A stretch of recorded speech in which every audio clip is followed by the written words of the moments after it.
CPM-നെ എന്ത് ചേറ്റത്തരം എന്ത് വൃത്തികേട് കാണിച്ചു കഴിഞ്ഞാലും അടിമുടി സംരക്ഷിക്കുന്ന ചാനലായി റിപ്പോർട്ടർ ചാനൽ മാറി എന്നുള്ളത് കൊണ്ടാണ്. അപ്പം ഈ മൂന്ന് കാര്യങ്ങളും കൂടെ വെച്ച് വേണം CPM എന്തുകൊണ്ട് റിപ്പോർട്ടർ ചാനലിനെ പിന്തുണയ്ക്കുന്നു എന്നതിനെ നമ്മൾ വിശകലനം ചെയ്യാം. വലിയ തോതിൽ തട്ടിപ്പ് നടത്തിയ ക്രിമിനൽ സംഘത്തെ ഒരു ഉളുപ്പുമില്ലാതെ CPM-ഉം അതിൻ്റെ ഏറ്റവും സക്രിയമായി പ്രവർത്തിക്കേണ്ട യുവജന സംഘടനയും അതിൻ്റെ സംസ്ഥാന സെക്രട്ടറി പോലും പച്ച പരസ്യമായി വന്ന് ന്യായീകരിക്കുന്നു. നമസ്കാരം. മെസ്സി വരും കേട്ടോ. രണ്ടാം പിണറായി സർക്കാരിൻ്റെ കാലത്ത് അന്നത്തെ കായിക വകുപ്പ് മന്ത്രിയായിരുന്ന വി അബ്ദുറഹ്മാൻ ആവർത്തിച്ചു പറഞ്ഞൊരു കാര്യമാണ്, മെസ്സി വരും കേട്ടോ. പക്ഷേ പിന്നീട് എന്താണ് സംഭവിച്ചതെന്ന് നമ്മളെല്ലാവരും കണ്ടതാണ്.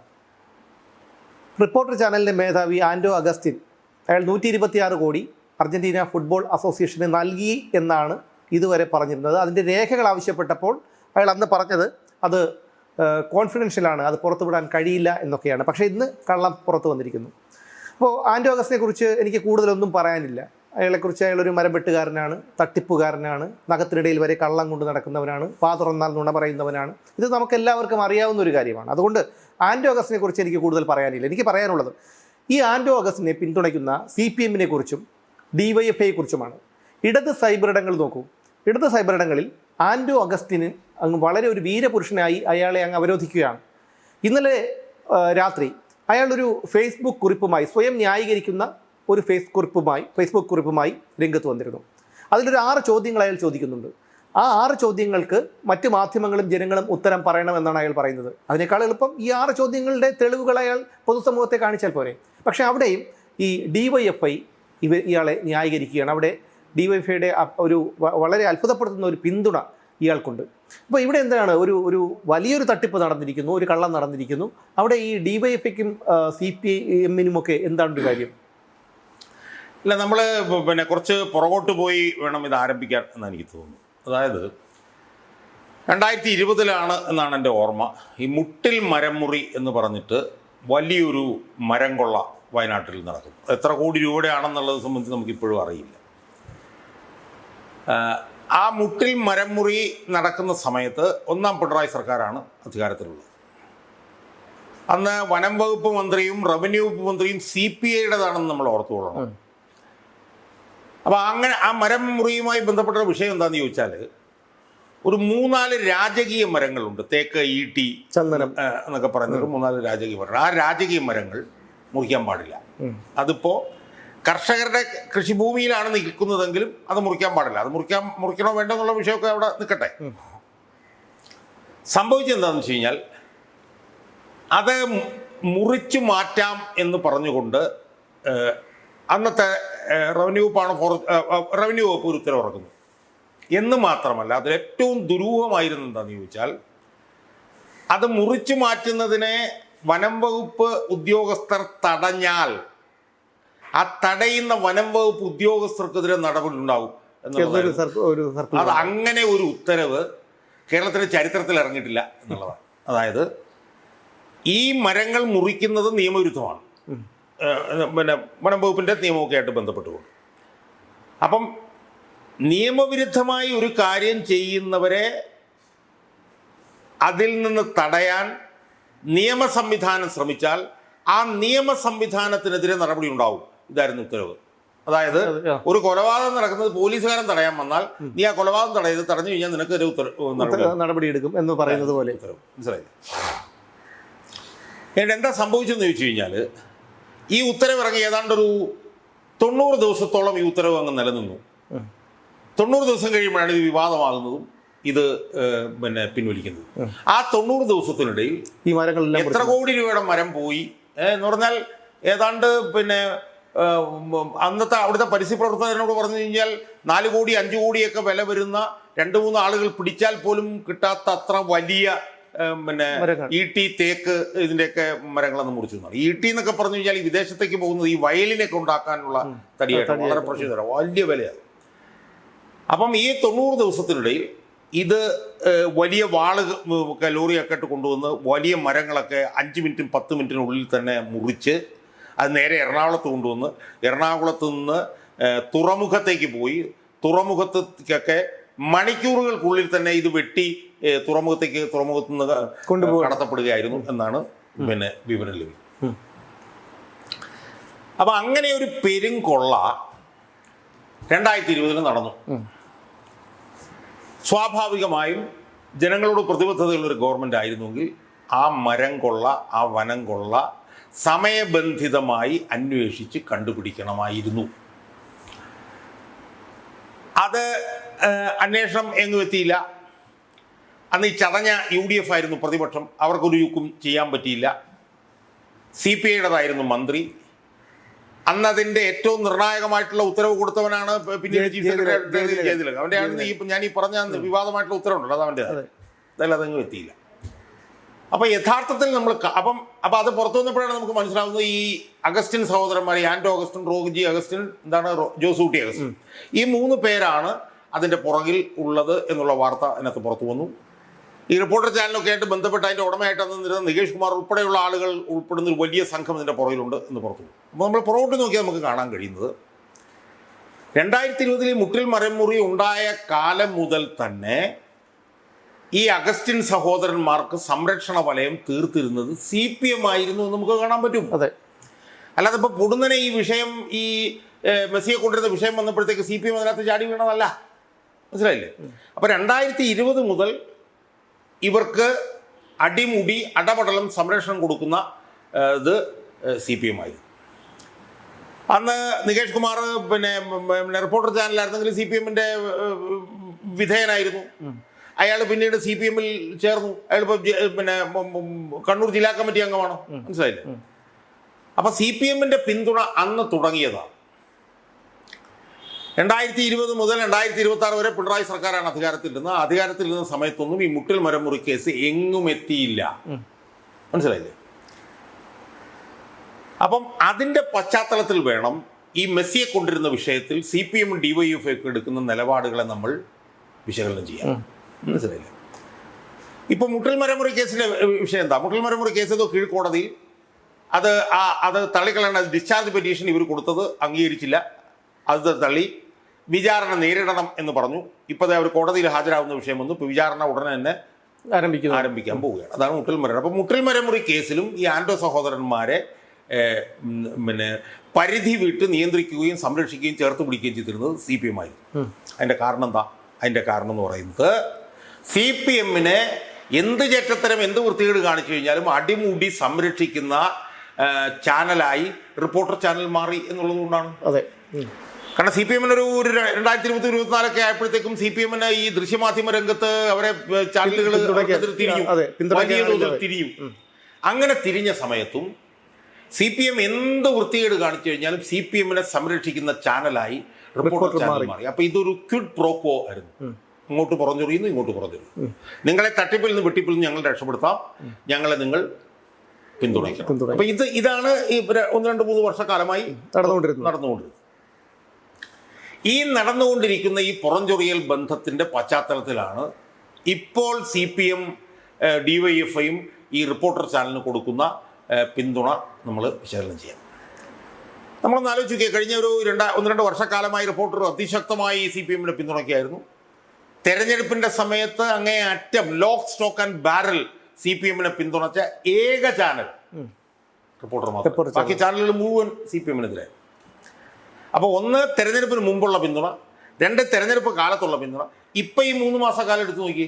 ഇപ്പം ഈ 3 മാസക്കാലത്തും കണ്ണടച്ച് അവരെ അനുകൂലിച്ചുകൊണ്ടിരിക്കും. മനസ്സിലായി? അപ്പം ഈ 3 കാര്യങ്ങളും കൂടെ വെച്ച് വേണം CPM എന്തുകൊണ്ട് റിപ്പോർട്ടർ ചാനലിനെ പിന്തുണയ്ക്കുന്നു എന്നതിനെ നമ്മൾ വിശകലനം ചെയ്യാം.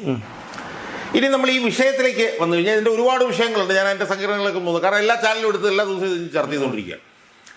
അതിനകത്ത് ഏറ്റവും പ്രധാനപ്പെട്ട ഒരു പോയിന്റ് എന്ന് പറയുന്നത് 126 കോടി രൂപ ഈ അർജന്റീനൻ ഫുട്ബോൾ അസോസിയേഷന് റിപ്പോർട്ടർ ബ്രോഡ്കാസ്റ്റിംഗ് കമ്പനി കൊടുത്തിട്ടുണ്ടല്ലോ. അപ്പോൾ ഇതിൻ്റെ ഒരു ക്രക്സ് ഓഫ് ദ മാറ്റർ, ഹൃദയഭാഗം എന്ന് പറയുന്നത് അതിൻ്റെ സോഴ്സ് എന്താണ്? സിമ്പിളാണ്. എന്നുവെച്ചാൽ വേറെ ഒരു വിഷയവും ഇതുമായി ചർച്ച ചെയ്തതിൽ അർത്ഥമില്ല. 126 കോടി രൂപ എവിടെ നിന്ന് കിട്ടി എന്നുള്ളതാണ് നമ്മുടെ പ്രശ്നം. ബാക്കിയുള്ളത് പോട്ടെ. അപ്പോൾ ഈ 126 കോടി രൂപയുടെ സോഴ്സ് എന്താണ് എന്ന് രണ്ടാം പിണറായി സർക്കാർ ഈ റിപ്പോർട്ടർ ബ്രോഡ്കാസ്റ്റിംഗ് കോർപ്പറേഷന് ചോദിച്ചിട്ടുണ്ടോ ഇല്ലേ? കാരണം ആ ഗവൺമെന്റിന്റെ പ്രാഥമിക ഉത്തരവാദിത്തമാണല്ലോ ഈ 126 കോടി രൂപയുടെ സോഴ്സ് എന്താ എന്നുള്ളത്. രണ്ടാമത്തെ ഒരു പ്രധാനപ്പെട്ട പ്രശ്നം എന്ന് പറഞ്ഞാൽ ഈ മെസ്സി വരുന്നതുമായി ബന്ധപ്പെട്ടുകൊണ്ട് റിപ്പോർട്ടർ ബ്രോഡ്കാസ്റ്റിംഗ് കോർപ്പറേഷൻ 126 കോടി കൊടുത്തു എന്ന് പറഞ്ഞു. എങ്ങനെയാണ് റിപ്പോർട്ടർ ബ്രോഡ്കാസ്റ്റിംഗ് കോർപ്പറേഷനെ ആ സ്ഥാനത്തേക്ക് തെരഞ്ഞെടുത്തത്? എങ്ങനെയാണ്? ഇപ്പോൾ റിപ്പോർട്ടിംഗ് ബ്രോഡ്കാസ്റ്റിംഗ് കോർപ്പറേഷൻ മെസ്സിയെ കൊണ്ടുവരുന്നതിന് 126 കോടി രൂപ കൊടുക്കുന്നു എന്ന് പറയാൻ പറ്റില്ല. കാരണം ഇവിടെ ഒരു ഭരണകൂട ഒരു ഗവൺമെൻറ് ഉണ്ടല്ലോ. അതെ, ശരിക്കും റിപ്പോർട്ടർ ബ്രോഡ്കാസ്റ്റിംഗ് കോർപ്പറേഷൻ എന്തായാലും ചെയ്യേണ്ടിയിരുന്നത് മെസ്സിയെ കൊണ്ടുവരാനായിട്ട് ഞങ്ങൾക്ക് താല്പര്യമുണ്ടെന്ന് പറഞ്ഞ് സർക്കാരിനെ സമീപിക്കുക. സർക്കാർ എന്തായിരുന്നു ചെയ്യേണ്ടിയിരുന്നത്? മെസ്സിയെ കൊണ്ടുവരാൻ വേണ്ടിയിട്ട് ഇവർ ഞങ്ങളെ സമീപിച്ചിട്ടുണ്ട്, പക്ഷേ അവർക്ക് മാത്രമായിട്ട് ഞങ്ങൾക്ക് ഇതിന് കരാർ കൊടുക്കാൻ പറ്റില്ല. അതുകൊണ്ട് മെസ്സിയെ കൊണ്ടുവരാൻ താല്പര്യമുള്ള വേറെ ഏതെങ്കിലും കമ്പനികളുണ്ടോ ഉണ്ടെങ്കിൽ ടെൻഡർ വിളിക്കാം. അപ്പോൾ അത് ഞാൻ ഇങ്ങോട്ട് വരുമ്പോഴത്തേക്കും പോലീസിൻ്റെ PR ചെയ്യാനായിട്ട് തീരുമാനിച്ചിരിക്കുന്നു. സ്വകാര്യ ഏജൻസി ടെൻഡർ വിളിച്ചിരിക്കുക എന്ന് പറഞ്ഞതുപോലെ ഒന്നാമത്തെ ചോദ്യം ഇവരെ എങ്ങനെ തെരഞ്ഞെടുത്തു, രണ്ടാമത്തെ ചോദ്യം ഇവർ കൊടുത്ത പണത്തിൻ്റെ സോഴ്സ് എന്ത്. ഇത് രണ്ടും ചെയ്യാനുള്ള പ്രാഥമികമായ ബാധ്യതയും ചുമതലയും ഉത്തരവാദിത്വവും പിണറായി സർക്കാരിനുണ്ടായിരുന്നു. ഇവർ കൊടുത്ത പണത്തിൻ്റെ സോഴ്സ് എന്താണ് എന്ന് എന്താണെന്ന് ആവശ്യപ്പെടാനുള്ള ബാധ്യത ആ സർക്കാരിനുണ്ടായിരുന്നു എന്ന് പറയാൻ കാര്യം എന്താ? ഇവർ ഒരുപാട് കള്ളത്തരങ്ങൾ കാണിച്ചിട്ടുള്ള ഒരു സംവിധാനമാണ്. അതെ. ഇപ്പൊ ഏതോ ഒരു ചാനൽ ഞാൻ കഴിഞ്ഞ ദിവസം പറയുന്നത് കേട്ടെന്ന് വെച്ചാൽ ഇവൻ ആദ്യത്തെ എന്തോ മാംഗോ ഫോൺ എന്ന് പറഞ്ഞ് തട്ടിപ്പ് നടത്തുമ്പോൾ 25 വയസ്സുണ്ടായിരുന്നു. 25 വയസ്സ് മാത്രമല്ല, ഒരു പെട്ടിക്കട പോലത്തെ ഒരു റൂം എടുത്തിട്ട് ഒരു പെണ്ണുപിള്ളയെ അവിടെ എടുത്ത് ഒരു പഴയ കമ്പ്യൂട്ടർ മാറ്റി വെച്ചിട്ടാണ് കോടികൾ, സിനിമാ താരങ്ങളടക്കം കോടികൾ ആൾക്കാർ പറ്റിച്ചത്. ഇപ്പൊ കേൾക്കുന്നത് പറഞ്ഞാൽ 23 കേസുകൾ മറ്റോ ഉണ്ടെന്നാണ്. 19 എന്നാണ് ഇടയ്ക്ക് കേട്ടത്. 23 കേട്ടു. എന്ന് മാത്രമല്ല ഇവർ ഉൾപ്പെട്ട ഒരു പ്രമാദമായിട്ടുള്ള ഒരു വനംകൊള്ള കേസും നിലനിൽക്കുകയാണ്. അതിൽ ഇവർ വിചാരണ നേരിടണമെന്നാണ് പറയുന്നത്. അപ്പൊ അങ്ങനെ ഇവർ ഉൾപ്പെട്ട ഒരു കേസിൽ ഇവർ വിചാരണ നേരിടണം എന്ന് കോടതിയും കൂടെ പറഞ്ഞിരിക്കുന്ന സാഹചര്യത്തിൽ ഇവർ മെസ്സിയെ കൊണ്ടുവരാൻ വേണ്ടി ഇത്ര പണം ചെലവഴിക്കുന്നു പറയുമ്പോൾ സ്വാഭാവികമായി ആ പണത്തിന്റെ സ്രോതസ് അന്വേഷിക്കണ്ടേ? ഉറപ്പായും വേണം. ഇവര് കൾപ്രിറ്റുകളല്ലേ, ക്രിമിനലുകളല്ലേ, ഇവര് പ്രതികളല്ലേ? അതൊന്നും അന്വേഷിക്കാതെ അവര് നിൽക്കാൻ പറഞ്ഞപ്പോൾ ഇരുന്നു, ഇരിക്കാൻ പറഞ്ഞപ്പോൾ കിടന്നു, കിടക്കാൻ പറഞ്ഞപ്പോൾ ഉരുണ്ടു. ആര്? മുൻ സർക്കാർ അല്ല, സർക്കാരിന്റെ പങ്ക് പല ഘട്ടങ്ങളിലും സർക്കാരിന്റെ വഴിവിട്ട പങ്കുണ്ടായിരുന്നു എന്ന് മാത്രമല്ല, മെസ്സിയെ ക്ഷണിക്കാനായി അന്നത്തെ കായിക മന്ത്രി ബി അബ്ദുറഹ്മാനും സംഘവും സ്പെയിനിലേക്ക് പോയ വകയിൽ ചിലവായത് 13 ലക്ഷത്തിലധികം രൂപയാണ്. അപ്പോൾ സർക്കാർ അറിയാതെയാണോ ഈ കാര്യങ്ങളൊക്കെ നടന്നത്? ഈ മെസ്സിയെ ക്ഷണിക്കാൻ വേണ്ടി സ്പെയിനിൽ പോയ അന്നത്തെ കായിക മന്ത്രിയായിരുന്ന ബി അബ്ദുറഹ്മാൻ അവിടെ എന്ത് ചെയ്യുകയായിരുന്നു? അർജന്റീന ഫുട്ബോൾ അസോസിയേഷൻ്റെ പോയിരുന്നോ? മെസ്സിയെ കണ്ടോ? അല്ലെങ്കിൽ അവരൊരു മാനേജറെ കണ്ടോ? അതുമായി ബന്ധപ്പെട്ട ആരെങ്കിലും കണ്ടോ? അതിനെക്കുറിച്ചൊന്നും ഒന്നും പറഞ്ഞിട്ടില്ല ഇതുവരെ. അപ്പോൾ ഇതിലെ ഒരു കാര്യം വളരെ വ്യക്തമാണ്. ഇതിൽ ഈ റിപ്പോർട്ടർ ചാനലുകാരും സർക്കാരും സ്പോർട്സ് മന്ത്രി ഏതോ ഒരു സുപ്രധാന മീറ്റിംഗിൽ പിണറായി വിജയൻ മുഖ്യമന്ത്രി ഉൾപ്പെടെ പങ്കെടുത്തിട്ടുണ്ടെന്നാണ് പറയുന്നത്. ഇവരെല്ലാവരും കൂടെ ചേർന്നിട്ടുള്ള വലിയ കൂട്ടുകച്ചവടമാണ് ഇതിനകത്ത് നടന്നിട്ടുള്ളത് എന്നുള്ളത് 100% വ്യക്തമാണ്. ഇതിൻ്റെ പ്രതിഫലനം എന്നുള്ള നിലയിലാണ്, ഇതിനുള്ളൊരു തിരിച്ചുള്ളൊരു സഹായം എന്നുള്ള നിലയിലാണ് CPM-ഉം DYFI-യും ഇവരെ പിന്തുണയ്ക്കുന്നത്. പക്ഷെ നമ്മൾ പൊതുജനങ്ങൾ ചിന്തിക്കേണ്ട ഒരു പ്രധാനപ്പെട്ട വിഷയം എന്താ? നമ്മൾ ചിന്തിക്കേണ്ട ഒരു വിഷയം രാഷ്ട്രീയം, ഇടതുപക്ഷ രാഷ്ട്രീയം, CPM രാഷ്ട്രീയം ഇതൊക്കെ എവിടെ എത്തിച്ചേർന്നിരിക്കുന്നു, ഏത് തരം താഴ്ന്ന നിലവാരത്തിൽ എത്തിച്ചേർന്നിരിക്കുന്നു എന്നുള്ളതാണ് നമ്മൾ മനസ്സിലാക്കുന്നത്. ജനങ്ങൾ വർഷങ്ങൾക്ക് മുമ്പ് തന്നെ മനസ്സിലാക്കിയ ഒരു കാര്യമാണ്. അതായത് പിണറായി വിജയൻ സർക്കാരിൻ്റെ ഏകദേശം ഒരു 2 വർഷങ്ങൾ കഴിഞ്ഞപ്പോൾ 2018 ആയപ്പോഴേക്കും ഇതിൻ്റെ ഏകദേശം ഈ CPM തകർച്ചയിലേക്കാണെന്നും അതിൻ്റെ ഒരു ജീർണതയും ഒക്കെ കേരളത്തിലെ സാധാരണക്കാരായ ജനങ്ങൾക്ക് പോലും മനസ്സിലായി കഴിഞ്ഞിരുന്നു. ഇപ്പോൾ ഏകദേശം പൂർണ്ണമായി എന്താണ് ഞാൻ പറഞ്ഞത്? അതിനകത്തുള്ള വ്യത്യാസം എന്താണെന്നറിയോ? അതിനകത്തുള്ള വ്യത്യാസം എന്താണെന്ന് വെച്ച് കഴിഞ്ഞാൽ ഇതൊക്കെ ജനങ്ങൾക്ക് മനസ്സിലായിരുന്നു എന്ന് നമ്മൾ പറയുമ്പോഴും ഇവിടെ എന്താണ് ഇവിടുത്തെ ഒരു സാഹചര്യം എന്ന് പറഞ്ഞാൽ എന്താണ്? ഇവിടുത്തെ ഒരു സാഹചര്യം എന്ന് പറഞ്ഞത് ഇതൊരു ആരോപണമായി നിലനിൽക്കുകയല്ല, ഇതൊരു തട്ടിപ്പാണ് എന്നത് സംബന്ധിച്ച് കൃത്യമായിട്ടുള്ള രേഖകളും റിപ്പോർട്ടുകളും എല്ലാം പുറത്തു വന്നിരിക്കുന്നു. ഒന്നാമത്തെ കാര്യം. രണ്ടാമത്തെ കാര്യം, ഈ തട്ടിപ്പ് ചെയ്തവർ എന്ന് പറയുന്നത് വലിയൊരു മരംകൊള്ള കേസിൽ വിചാരണ നേരിടാൻ പോകുന്ന പ്രതികളാണ്. മനസ്സിലായോ? അപ്പൊ അതിന്റെ അർത്ഥം എന്ന് പറഞ്ഞാൽ ഇത് ആരോപണമല്ല, വ്യക്തമായിട്ട് തെളിവുകളോട് കുറ്റകൃത്യമാണ്.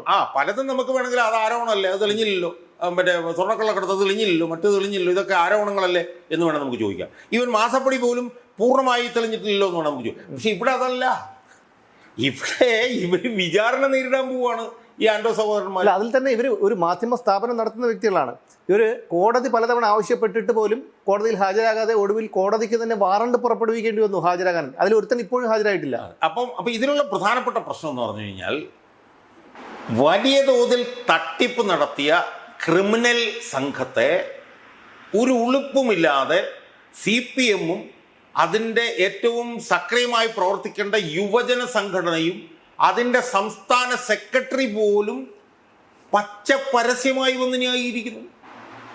മനസ്സിലായില്ലേ? പച്ച പരസ്യമായി വന്ന് ന്യായീകരിക്കുന്നു. ഇപ്പം ഇതിനകത്ത് നമ്മൾ ഉന്നയിക്കുന്ന പ്രധാനപ്പെട്ട 129 കോടി രൂപ കൊടുത്തു. എന്താണ് അതിന്റെ സ്രോതസ് എന്ന് ചോദിക്കുന്നതിനകത്ത് വേറെ എന്താണ് ആംബിഗ്യൂറ്റി ഉള്ളത്? വെളിപ്പെടുത്തിയാൽ മതിയല്ലോ. വെളിപ്പെടുത്തി ഞങ്ങൾ ഇതാണ് ഞങ്ങളുടെ സ്രോതസ്. അവിടെ നിന്ന് 23 കോടി എന്തോ തിരിച്ചു കിട്ടിയെന്നോ എന്ന് പറഞ്ഞു. അതിന്റെ സ്രോതസ് എന്താണ് എന്നുള്ളത് 53 കോടി എന്തോ. ഇതെല്ലാം പറഞ്ഞാൽ മതി. ഏത് ബാങ്ക് അക്കൗണ്ട് വഴിയാണ് ട്രാൻസ്ഫർ ചെയ്തത്, ഏത് ബാങ്ക് അക്കൗണ്ടിലേക്ക് നിന്നാണ് തിരിച്ചു വന്നത്, ഈ പണം എങ്ങനെയാണ് ആൻഡോ അഗസ്റ്റിന്റെ കയ്യിലെത്തിയത്, ഇത്തരം കാര്യങ്ങളെല്ലാം പറഞ്ഞുകൊണ്ട് അവർക്ക് തന്നെ ചാനലുണ്ടല്ലോ, അതിൽ കൂടി തെളിയിക്കാനുള്ളൊരു കാര്യം. അവരുടെ കാര്യം. ഇനി CPM DYFI എടുക്കേണ്ട നിലപാടെന്താ?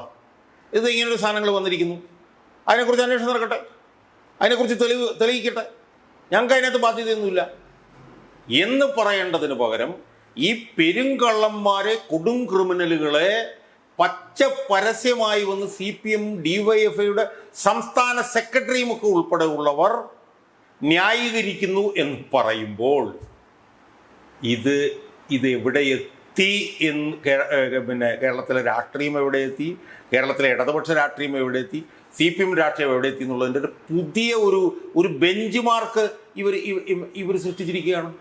എന്നിട്ട് എന്താ സംഭവിക്കുന്നത്? മറുഭാഗത്ത് ഈ കള്ളത്തരത്തിൻ്റെ മുഴുവൻ പ്രതിസ്ഥാനത്ത് നിൽക്കുന്ന ഈ യുവന്മാര് ഈ കള്ളത്തരത്തിന് മുഴുവൻ ന്യായീകരണമായി വരുന്നു എന്ന് മാത്രമല്ല, മറ്റു വിഷയങ്ങളിൽ കള്ളത്തരത്തിനെതിരെ പോരാടുന്നവരാണ് ഞങ്ങളെന്ന് ഇവർ പറഞ്ഞുകൊണ്ടിരിക്കുന്നത്. ഇതൊക്കെ എവിടെയെങ്കിലും നമ്മൾ കണ്ടിട്ടുണ്ടോ? അല്ല, അതിൽ നമ്മൾ അത്ഭുതപ്പെടേണ്ട കാര്യമില്ല. കാരണം അവരുടെ നിലപാടും എന്താണെന്ന് നമുക്കറിയാം. അവരെന്ത് നിലപാടാണോ സ്വീകരിക്കുന്നത് അത് അതിൻ്റെ എതിർ ഭാഗം പ്രവർത്തിക്കാൻ അവർക്കൊരു മടിയുമില്ല. പക്ഷെ ജനങ്ങൾ ഇതെല്ലാം മനസ്സിലാക്കിക്കൊണ്ടിരിക്കുകയാണെന്നുള്ള കാര്യമാണ്. അതവർ മനസ്സിലാക്കുന്നില്ല. ഞാൻ പറഞ്ഞു ഇതൊക്കെ നമ്മൾ ഇതിനകത്തൊക്കെ നമ്മൾ ഇതിനകത്തുള്ളൊരു വ്യത്യസ്തത നമ്മൾ കൃത്യമായി കാണണം. ഇതിനു മുമ്പുള്ള സാധനങ്ങളുമായിട്ട് നമ്മൾ കൂട്ടിച്ചേർക്കാതെ ഇതിനൊരു വ്യത്യസ്തത നമ്മൾ കാണണം. കാരണം ഇതിനകത്ത് നടന്നു എന്നുള്ളത് വ്യക്തം, നടത്തിയവർ ക്രിമിനലുകളാണെന്നുള്ളത് വ്യക്തം. അങ്ങനെയുള്ളവരെ കേരളത്തിലെ ഏറ്റവും പ്രധാനപ്പെട്ട ഒരു രാഷ്ട്രീയ പാർട്ടിയും അതിൻ്റെ യുവജന സംഘടനകളും പച്ച പരസ്യമായി വന്ന് ന്യായീകരിക്കുന്നു. മനസ്സിലായി? കാരണം ഇതിനൊരു ആംബിഗ്യൂറ്റി ഇല്ല. ഇത് ശരിയോ തെറ്റോ എന്നുള്ളതോ ആരോപണോ അങ്ങനെയൊന്നുമില്ല.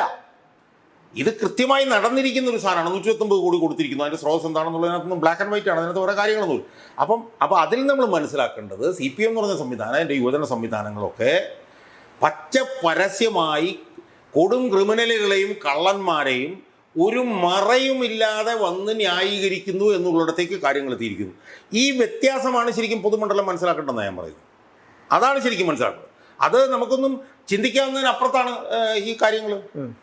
കാരണം ഇത് വളരെ ക്ലിയർ അല്ലേ? കാരണം ഇതിനകത്ത് എന്താണെന്ന് വെച്ചാൽ നടക്കട്ടെ, അതിൻ്റെ അന്വേഷണം നടക്കട്ടെ, അത് വരുമ്പോഴത്തേക്ക് അതിൻ്റെ നിലയിൽ പോകട്ടെ. അപ്പം ഇതിനകത്ത് നമ്മൾ കാണേണ്ട ഒരു പ്രധാനപ്പെട്ട കാര്യം എന്ന് പറഞ്ഞു കഴിഞ്ഞാൽ, ഈ ഗവൺമെൻറ് വളരെ സുസംഘടിതമായി ഈ വിഷയത്തിൽ ഇടപെടണം. അവിടെയാണ് നമ്മൾ പറയുന്നത് പോലെ ഇതിനകത്ത് കുറ്റക്കാർ ശിക്ഷിക്കപ്പെടും എന്നവർ ഉറപ്പുവരുത്തണം. അവിടെയാണ് പൊതുമണ്ഡലത്തിന് 1-2 കാര്യങ്ങൾ ചെയ്യാവുന്നത്. ഒന്ന്, ഈ പറയുന്ന ചാനലിൽ പിന്നെ ചർച്ചകൾ ഇതുപോലുള്ള കാര്യങ്ങൾക്കൊന്നും പോകാതിരിക്കാം ആളുകൾക്ക്. അതെ. 2, ഈ പറഞ്ഞതുപോലെ ഈ ചാനൽ ഇനി ഞങ്ങൾ കാണുന്നില്ല, ഇനി ഞങ്ങൾക്ക് ഇത് പറ്റില്ല, ഇത് പേരും കള്ളന്മാരാണ് ഇവർ എന്ന് ഉള്ള തീരുമാനങ്ങൾ എടുക്കാം. അപ്പോൾ അതുകൊണ്ട് പ്രധാനമായും 2-3 കാര്യങ്ങളാണ് അതിനകത്ത് വരേണ്ടത്. ഒന്ന്, ഈ ഇരിക്കുന്ന സർക്കാർ, ഇപ്പോൾ അധികാരത്തിലിരിക്കുന്ന സർക്കാർ മുഫ്തിയോടുകൂടി ഇത് അന്വേഷിക്കാനും പ്രതികളെ ശിക്ഷിക്കാനും ശ്രമിക്കണം. 2, ഇതിൻ്റെ ചാനൽ ചർച്ചയിൽ പങ്കെടുക്കുന്നവർ ആ പണികൾ അവസാനിപ്പിക്കണം. 3, ഇത് കാണുന്ന ജനങ്ങൾ ഇത് പിന്നെ ബഹിഷ്കരിക്കരുത്. അത് പറയുന്നതിൻ്റെ കാരണം എന്താണെന്ന് വെച്ച് കഴിഞ്ഞാൽ, ഈ വൃത്തികെട്ടന്മാർക്ക് നിലനിൽപ്പ് കിട്ടുന്നത് ഇവരുടെ വ്യൂവർഷിപ്പിലൂടെയും ഇവരുടെ ചർച്ചയിൽ ആളുകൾ പോയി പങ്കെടുക്കുകയും ചെയ്യുന്നത് കൊണ്ടാണ്. ഇവരുടെ ചർച്ചയിൽ ആളുകൾ പങ്കെടുക്കാതിരിക്കുകയും ഇവരുടെ ആളുകൾ ബഹിഷ്കരിക്കുകയും ഇവരുടെ വ്യൂവർഷിപ്പ് കുറയുകയൊക്കെ ചെയ്തു കഴിഞ്ഞാൽ ഇവർ വലിയ പ്രതിസന്ധിയിലേക്ക് പോകും. അപ്പം ഈ വിഷയത്തിൽ പൊതുജനങ്ങളൊരു കാഴ്ചക്കാരായിട്ടിരിക്കുകയല്ല, അവർക്കും ഇതിനകത്ത് ഇടപെടാനുള്ള സ്പേസ് ഉണ്ട്. ആ സ്പേസിൽ അവര് ഇടപെടുകയും കൂടെ ചെയ്തില്ലെങ്കിൽ ഇവന്മാർ വീണ്ടും പിന്നെ ഇങ്ങനെ അടുത്ത തട്ടിപ്പിലേക്ക് പോകും, ഇങ്ങനെ അർമാദിച്ചുകൊണ്ടിരിക്കും, ഈ നിലയിലേക്ക് പോകും എന്നുള്ള കാര്യവും കൂടി ഭരണകൂടവും ഇതിലെ ചർച്ചയിൽ പങ്കെടുക്കുന്നവരും ഇതിൽ ജനങ്ങളും മനസ്സിലാക്കണം എന്നുള്ളതാണ് ഈ ഘട്ടത്തിൽ നമുക്ക് പറയാൻ കഴിയും. എനിക്ക് പറയാനുള്ളത്, കാരണം റിപ്പോർട്ടർ ചാനൽ ഈ പ്രവർത്തിക്കാതിരിക്കേണ്ടതിൻ്റെ ഒരു ആവശ്യകതയെ പറ്റി മുമ്പ് പലപ്പോഴും ഞാൻ പറഞ്ഞിട്ടുണ്ട്. കാരണം ഇത്രയധികം നുണകൾ പടച്ചുവിടുന്ന ഒരു മാധ്യമം വേറെയില്ല. അവിടെ ഇപ്പോൾ ജനം ടി വി ആയിരുന്നാലും, ജയ് ഹിന്ദ് ആയിരുന്നാലും, കൈരളി ആയിരുന്നാലും അവർക്ക് അവരുടേതായ രാഷ്ട്രീയ നിലപാടുകളുണ്ട്. അവരുടെ രാഷ്ട്രീയ പ്രസ്ഥാനത്തിൻ്റെ ഭാഗമായി പ്രവർത്തിക്കുന്ന മാധ്യമങ്ങളാണ്. പക്ഷേ അതുപോലെ അല്ല റിപ്പോർട്ടർ ചാനൽ എന്ന് പറയുമ്പോൾ ഒരു സർക്കാർ ഉടമസ്ഥതയിലുള്ള മരങ്ങൾ വെട്ടിവിറ്റ് ആ ഉടമസ്ഥരെ കബളിപ്പിച്ച് അതിലൂടെ സമ്പാദിച്ച പണം കൊണ്ട് വാങ്ങിയ ഒരു ചാനലാണ്. അതിൽ കൂടെ നിരവധി കള്ളങ്ങളാണ് ഇവരൊക്കെ പടച്ചു വിട്ടുകൊണ്ടിരിക്കുന്നത്. അപ്പോൾ സാർ പറഞ്ഞതുപോലെ ഇവർ ഈ റിപ്പോർട്ടർ ചാനലിലെ ചർച്ചകളിൽ പങ്കെടുക്കുന്നവർക്ക് അത് ബഹിഷ്കരിക്കാം, ഇത് കാണുന്നവർക്ക് ബഹിഷ്കരിക്കാം എന്നതിലുപരി 1, 2, 10, 100, 1000 പേരെ പറ്റിച്ച ആൾക്കാരെക്കുറിച്ച് നമ്മൾ കേട്ടിട്ടുണ്ട്. പക്ഷേ ഒരു വലിയ വിഭാഗം, ലക്ഷക്കണക്കിന് ആളുകളെ പറ്റിച്ച വിരുദ്ധന്മാരെ കുറിച്ച് നമ്മൾ അധികം കേട്ടിട്ടില്ല. അതിലൊരാളാണ് ഈ ആൻറ്റോ അഗസ്റ്റിൻ. ഈ കേരളത്തിലെ കായിക പ്രേമികളെ, പൊതുസമൂഹത്തെ ഒന്നടങ്കം കബളിപ്പിച്ചവനാണ് ഇയാൾ. അതുകൊണ്ട് കേരളത്തിലെ ജനങ്ങൾ ഈ ചാനലിന് എതിരെ ഒരു പ്രക്ഷോഭം സംഘടിപ്പിക്കണം. അതിന് ആരെങ്കിലുമൊക്കെ മുന്നിട്ടിറങ്ങി വരും എന്നാണ് എൻ്റെ പ്രതീക്ഷ. കാരണം ഇതുപോലെയുള്ള ഒരു മാധ്യമം ഇവിടെ നിന്നാൽ, അത് ഇനിയും നിലനിന്നാൽ അത് വലിയ പ്രശ്നങ്ങളിലേക്ക് പോകും. ജനങ്ങൾ തെറ്റിദ്ധരിപ്പിക്കപ്പെടും, പൊതുസമൂഹം തെറ്റിദ്ധരിപ്പിക്കപ്പെടും. ഇതുപോലെയുള്ള കാട്ടുകള്ളന്മാരും കോഴിക്കള്ളന്മാരും ഒക്കെ ഇതുപോലെയുള്ള മാധ്യമങ്ങളുമായി വന്നാൽ ഉള്ള ഭവിഷ്യത്ത് തെളിയിച്ചു തരികയാണ് ആൻറ്റോ അഗസ്റ്റിൻ.